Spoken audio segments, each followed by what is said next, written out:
So here we are.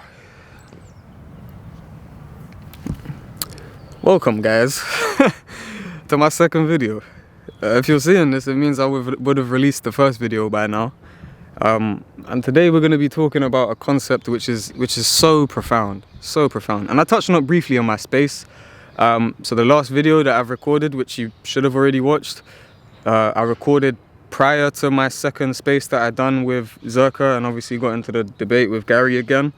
And I briefly touched on an idea of melanin. Pardon me, but this video is not particularly about melanin and for example, like how our genetic makeup is kind of different, which allows us to basically have different kind of functions within our own cosmology, within our own microcosm. But today I'm going to be talking about, well, that principle comes into it, but I'm going to be talking about reality itself. Like, where are we living? And why do some people see some things some way? Why do people see things a completely different way? So, in essence, why I'm referring to the space is because I explained how our brain secretes melanin to block light information. Because melanin acts as that almost wall. The light is gonna hit the melanin, it's gonna absorb it, and it's gonna filter far more slowly. Whilst, you know, if you have a lack of melanin, or the brain is basically taking melanin out of it, that light information is gonna pierce far more easily. And in essence, that melanin that gets secreted within the brain is like a defense mechanism. And it's very, very, very interesting. You know, like I said on the space, I can link you guys studies. Sure, if I make another video on this and people request it in the comments, I'll link studies into this about melanin deficiency linking with schizophrenia. Now, what is schizophrenia? I'm not here to say that someone who's schizophrenic is seeing reality the way that it is. But now we go into shared hallucinations. How two people can be hallucinating the exact same thing. And at least in my mind, it's far more reasonable to hear that out and think, there may be something behind this, rather than to just immediately dismiss it. You know, we can go into African tribes. We can observe that, well, the albinos, they're hunted. They're hunted because they believe that their skin has magical powers. And if they're not hunted, then immediately they're made as the witch doctor. They're immediately put as the psychic. Why? Because they basically have that lack of light information being blocked. The lack of light information being blocked. We can talk about how people, when they come from Africa and other countries where the concentration of melanin is far higher, when they come to these countries where there's far less light information, like, fuck me, if you guys can see this in the UK, like, it's been cold for the longest. When they come to these countries, they develop schizophrenia at proportions which are not normal. It's not the same rates as back home for them. Why? Because the brain, like, bro, we need light information to survive. Again, I can link you guys studies of how working a night shift literally decreases your life expectancy. You need light to live. It is basic 101 type of stuff. So essentially, because then the genetic, you know, if an immigrant comes over and their body, their cosmology has been programmed to essentially be secreting a certain amount of melanin, and the brain has been able to survive off of that. But now they come to this area and they're secreting that same amount of melanin to which they're used to, but now there's far less light information. The brain is going to have to survive. It's going to have to secrete less melanin, which in turn causes rates of schizophrenia in immigrants which are not seen in their own countries. Like, this stuff is... Science knows this, guys. I'm just the one here telling you. This isn't my work. I didn't figure this stuff out. This is just putting together the pieces, really. But why I'm telling you this is because what is light information? What is light information? Go watch my first video, the quantum leap of Kai Vallier, the double slit experiment. Again, science knows that light exists as wave and particle. But what does that actually mean? That means that as much as I'm looking at all of these particles, all of this matter, simultaneously, which I'm not seeing, it's existing as wave information. And if you watch my last video, which obviously I would have released by now, I talk about how knowing that really helps us understand how something like astrology can hold influence when we understand that all particle is wave information and all of that wave is intertwined. You know, the wave, the actual wave that's going next to the shoreline of Australia is still interconnected with that wave that's going on the beach of Florida. Now think about how beautiful, why people say all is one, how beautiful it is when we actually understand that, the interconnection of everything. It makes us really trust our intuition far more when we understand that we're connected. It gives us a level of discernment between wave, which is just, man, it's a beautiful thing. But yeah, all we're seeing is 0.07% of the electromagnetic wave spectrum. Can you fucking believe that? Can you believe we stand here so egotistical, right? We stand here in ego, in this physical flesh fucking container. We stand here so proudly, so objectively, when at the exact same moment, nothing of which we are is existing the way that we're seeing it. Now, if that means nothing to you, then we're gonna get into the next part, which is the amygdala. Now, you need to understand that your pineal gland is seeing all of this light information. 100% of the electromagnetic wave spectrum. It's seeing it. It knows it. It fundamentally knows all of this. Which is why when you take some certain psychedelics, you can really tap in and be able to perceive those higher fields, right? Or if you reach those states of meditation, same principle, astral projection. It's the amygdala. The amygdala is the lower part of the brain, which is essentially responsible for all fear-based thinking. It's kind of like the filtration unit in tap water. You know, we have all this light information coming in, and then the amygdala says, oh, nope, I'm not showing this fucking ghost to this guy. I'm not showing this deity to him. He can't handle this shit. It knows what you can and you can't handle. And now this is where the profundity happens.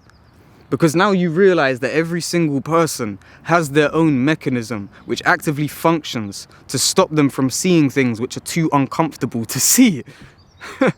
And that's that, bro, when we understand that, well, now we can really understand why a whole bunch of people ran around injecting themselves with experiments. Because they couldn't handle seeing the ugly truth of, wait, hang on a minute. My own government is actively trying to poison me.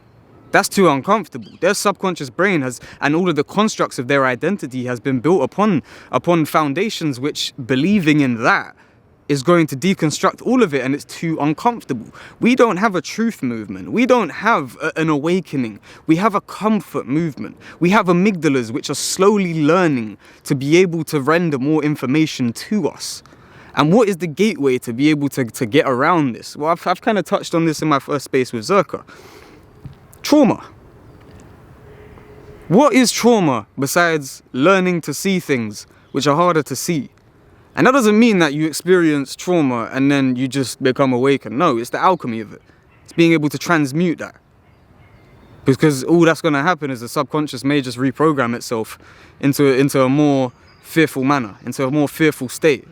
But the right type of trauma on the right type of person, well, if you guys are watching this, you've all been through your own trauma. You're perceiving this right now. You're understanding exactly what I'm saying. Which means that, yes, you've been experiencing things which have been filtering through your brain less and less. You've been able to see light information as particle for more wave than what you were previously seeing. And now if we kind of want to go into the actual debate of why some people will agree with you and some people will not. You know, forget about the fact that some people may have agendas of not wanting stuff to get out. Let's actually move from the paradigm. Let's put ourselves there, not objectively, of people who just don't see the truth. They're not ready to see the truth.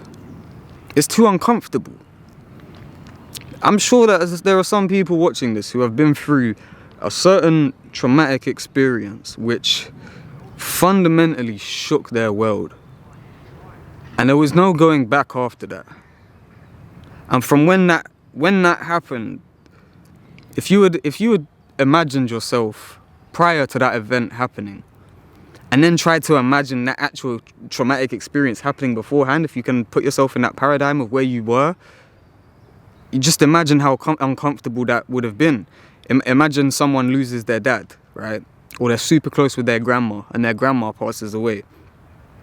Well, when their grandma was living, they could not even begin to imagine what that would have felt like. They wouldn't have been able to render that. But then it happens. And when it happens, there's no choice. And you're forced into it. And that's when you get asked the question, are you ready to see more? Are you ready to see more, or are you going to go back? And that same principle of how people can't imagine the traumatic experiences which are going to come for them is the exact same principle of how I can speak this truth that I am right now and people won't see it. I can speak certain things about numbers and people won't see it. If you've watched my video on the level, the cryptic, people's subconscious will not be able to render that to them. Sure, you need certain knowledge, you need certain knowings, but those snippets that you're seeing, it's not particle again. It's not just your phone. It's wave information, which is at correspondence with other principles. And now that you understand that every single snippet in there is a correspondence, well, now your subconscious brain is going to be ready to see a bit more of it and understand a bit more of it. And that, in essence, is literally where we are. It basically just is that journey of conditioning our subconscious minds to be able to filter more and more of base reality to us. And that is the Great Awakening. And again, I'm not here to come with some solution, but when you understand that we have to let go of ego in that same way that we try to grab onto it if we do want this numerology or astrology or occult, community to actually go somewhere positive. Like, this has to happen. And this may not work for everyone. This will go over some people. Like, the principle of what I'm saying quite literally fundamentally means that it's not going to be for everyone. I'm going to try to put this on here, but I don't want the camera to fall into the actual water.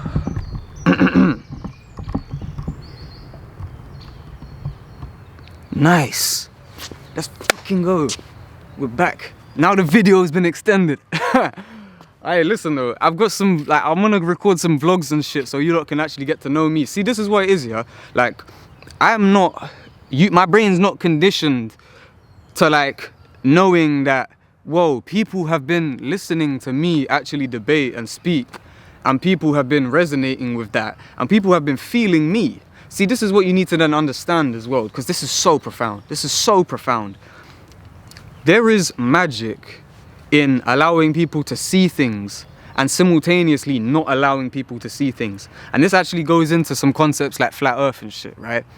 When we understand that, okay, well, it's our observation of wave information that converts it to particle. So that basically means that when we're not observing particle, it's existing as wave, which is potentiality. Quantum physicists will admit this. They'll say that if you put a cat in a box and there's a 50% chance of it dying or living, and you close that box and you can't see the cat, it is both dead and alive at the same time. And when you open it up and it's alive, there is a new parallel reality to which that dead cat exists. And so let's go back to that point about how there's power in allowing people to see things. When I go on a space with 1,000 people listening live and then 28,000 people in total actually tuning in, do you know how many realities I'm existing in? Do you know how many infinite potentialities have been created because of that? While simultaneously, when I'm just here by myself and there's no observation, there's no collapsation, essentially I've created, and I am the microcosm, sorry. I am truly the microcosm. Whilst when we come together, we are more of a collective microcosm that's shifting more and more influence into the macrocosm. Now, that is a quite difficult concept that some people will not get. That they are the microcosm. That they are their own mini universe. Why do you think I keep on repeating in my videos, man is made in the image of God, of our Father.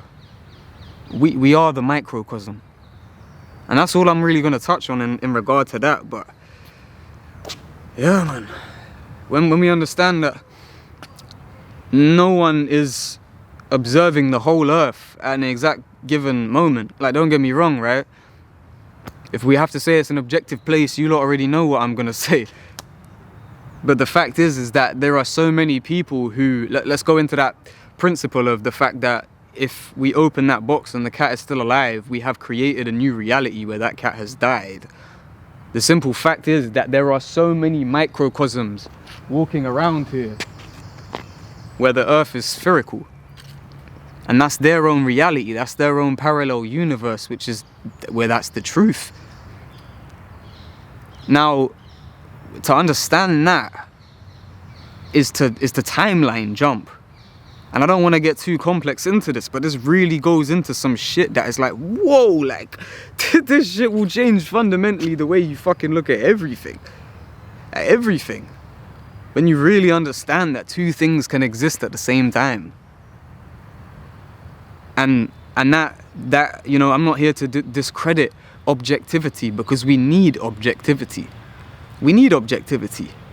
But it's like that essence of objectivity diminishes more and more and more the more you start to realize that. When you actually feel yourself a timeline shift, when you experience and feel yourself, I've shifted timelines.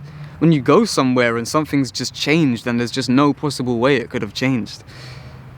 Your whole, the whole mechanism of your microcosm jumps and embraces the wave far more. And what we have right now is so many people who, every opportunity they get, they're embracing that particle. They're embracing the physicality. They're embracing the objectivity of it. Because for me to tell you to not live objectively is for me to tell you to move like air. For me to tell you to move like potentiality. And that's very difficult for a lot of people. You know how many people need that security? You know how many people injected themselves because they could not even envision themselves without the security of their job? It's a big ask, and I'm not even asking. I'm just putting this information out there for those who are ready to perceive it, whose amygdalas are ready to render this information and paint it onto their retinas and give this experience of objectivity. And when you understand that, reality is not objective, man, it becomes easier to detach from that ego, man. Because I'm saying one thing, and I fundamentally understand that your brain is just not rendering it the same way that mine is. And how can I hate you for that? How can I hate you for being your own individual? How can I hate you for being your own microcosm? How can I hate you for our Father making you in His image the same way that He made me in His image? You know, there's some heavy concepts in there which a lot of people kind of may not grasp. And I really do hope the majority do, because, you know, this stuff will change your life and how you view the world. And if you want to understand number, like people ask me, like, how are you so young and you have certain understandings of number? I don't view reality as objective. I don't. And if anything, the closest thing we have to objectivity are these numbers. And these numbers are spiritual concepts, which is why you have to understand the spiritual essence and the spiritual meanings of the numbers. And this base physicality is like, it's the least important part. It's the final product. And I'm trying to think if there's anything else I need to include in this before we wrap it up, guys.